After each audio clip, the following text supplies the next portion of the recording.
మిత్రమా, అందరితో మంచిగా ప్రవర్తిస్తావు.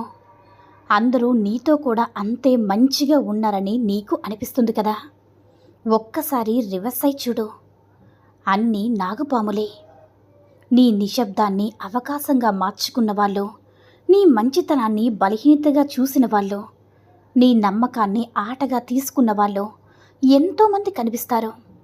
అప్పుడే అర్థమవుతుంది, కొన్ని నవ్వుతూ కాటేస్తాయి, కొన్ని మన వాళ్ళమని చెప్పుకుంటూనే విషం పోస్తాయి. మంచిగా ఉండడం తప్పు కాదు మిత్రమా, కానీ ప్రతి ఒక్కరిని మనసులోకి అనుమతించడం మనకి మనమే చేసుకున్న అన్యాయమని గుర్తుపెట్టుకో. కాదంటారా? నీ చిరునవ్వు చనిపోయిన చోటుకి మళ్ళీ వెళ్ళొద్దు మిత్రమా. అక్కడ నీకోసం ఎదురు చూసేది జ్ఞాపకాలు కాదు, మళ్ళీ మళ్ళీ గాయపరిచే నిశ్శబ్దం మాత్రమే. మళ్ళీ అక్కడికి వెళితే ప్రేమ దొరకదు, పాత గాయాలకి కొత్త రక్తం కారుతుంది. ఏమిటి నా జీవితం అని బాధపడటం కంటే నా జీవితానికి ఏం తక్కువైందని ఒక్కసారి ఆలోచించండి. అప్పుడు తెలుస్తుంది, మనకున్నదే ఎంతో విలువైనదని, మన జీవితం ఎంతో అందమైనదని. ఎందుకంటే లేని వాటి మీదే దృష్టి పెడితే మనసు ఎప్పుడు కూడా ఖాళీగానే కనిపిస్తుంది. ఉన్న వాటిని గమనిస్తే జీవితం ఎప్పుడు కూడా నిండుగా అనిపిస్తుంది. బాధలు వచ్చాయని జీవితం చెడిపోలేదు మిత్రమా, అవి మనల్ని బలంగా తయారు చేశాయి. పడిపోయిన ప్రతిసారి మళ్ళీ నిలబడ్డం కూడా నేర్పింది జీవితం. సంతోషం దూరంగా ఉందనిపించినా అది మన చూపులోనే మన మార్పు కోసం ఎదురు చూస్తుంది. దృష్టి మారితే జీవితము మారుతుంది, మనసు మారితే విధి కూడా మారుతుంది మిత్రమా. ఏడిస్తే కన్నీళ్ళ రూపంలో కొంచెమైనా బాధపోతుంది. ఆ కన్నీళ్లకు కనిపించకుండా కళ్ళలోని సమాధి చేసే వాళ్ళదే కష్టమంతా. బాధతో బయటపడలేరు, సంతోషం నటిస్తూ బ్రతకాలేరు. లోపల విరిగిపోతున్నా బయట మాత్రం బాగున్నా అనే మాట అలవాటవుతుంది.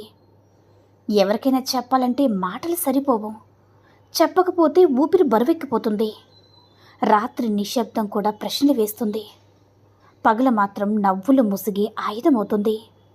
ఇలా కన్నీళ్ళు కలలోనే చచ్చిపోతే మనిషి బ్రతుకున్న జీవితం మౌనమవుతుంది మిత్రమా. జీవితంలో మనం తీసుకున్న నిర్ణయం తప్పైతే దాన్ని విధి అని పేరు పెట్టి దేవుడు ఇలా రాశాడని చెప్పి మన తప్పులకి మనమే సమాధానం చెప్పుకోకుండా ఆకాశంలో ఉన్నవాడి మీద మొత్తం నింద వేసేస్తాము. నిజానికి తప్పు నిర్ణయాలు మనవి మిత్రమా, దానికి కారణాలు మన బలహీనతలే. కానీ నిజాన్ని ఒప్పుకునే ధైర్యం లేక విధి దేవుడు అన్న మాటలు వెనక్కి దాక్కోవడమే తెలివైన మనుషుల యొక్క నిజమైన నైజం. గుర్తుపెట్టుకో మిత్రమా, బాధలో జ్ఞానం నేర్చుకున్నవారు, పోరాటాల్లో బలం పెంచుకున్నవారు, ఎదురు దెబ్బల్లోనూ మళ్ళీ లేచి మార్గం కొనుక్కునేవారిని ఈ లోకంలో ఎవ్వరూ కూడా ఓడించలేరు. పాపపుణ్యాలంటూ ప్రత్యేకంగా వేరే ఏమీ ఉండవు. మన వల్ల ఒకరు బాధపడితే అది పాపం, మన వల్ల ఒకరు సంతోషంగా ఉంటే అది పుణ్యం. అంతే మిత్రమా. నీకు ఈ చిన్న విషయాలు తెలిస్తే చాలు, నువ్వు ప్రేమించే అమ్మాయి నిన్ను అస్సలు వదులుకోలేదు.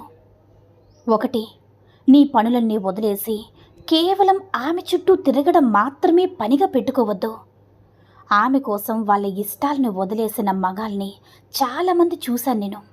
అలా చేస్తే ఆమెకు నీ మీద ఆకర్షణ తగ్గిపోతుంది. ఆమెకు నీ గురించి కొత్తగా తెలుసుకోవడానికి ఏమీ ఉండదు. ఇక 2, ఆడవాళ్ళు మగాళ్ళ కంటే మానసికంగా చాలా స్ట్రాంగ్గా ఉంటారు. చిన్న చిన్న మ్యానిపులేషన్స్ బాగా చేస్తారు. లైక్ అంటే కోపంగా చూడటం, అర్థం కానట్టు నటించడం, అలగడం, ఏడ్చేయడం, ఇవన్నీ కూడా వాళ్ళకి చాలా సింపుల్ థింగ్స్. వాళ్ళ మాయలో పడిపోకుండా, వాళ్ళకి సరెండర్ అవ్వకుండా ఉండాలి. ప్రతిసారి నువ్వే తగ్గితే చులకనైపోతావు మిత్రమా. అలానే అన్నిటికీ కూడా నో చెప్పద్దు. ఇక 3, చాలామంది మగవాళ్ళు ఆమెకు గిఫ్ట్స్ కొనివ్వడం, ఆమెను పొగడ్డం, ఆమె మీద ఖర్చు పెట్టడం ద్వారా ఆమె అటెన్షన్ పొందాలని చూస్తారు. ఆమె వాటికి రియాక్ట్ అవ్వకుండా నువ్విచ్చేవన్నీ తీసుకుంటుందంటే ఆమె నిన్ను వాడుకుంటుందని అర్థం. ఎందుకంటే ఆడవాళ్ళు ఒక మగాడి మైండ్ సెట్ని చాలా ఈజీగా రీడ్ చేయగలరు. తెలిసి కూడా ఏం అనట్లేదంటే వాడుకోవడానికి ఫిక్స్ అయిపోయిందని అర్థం మిత్రమా.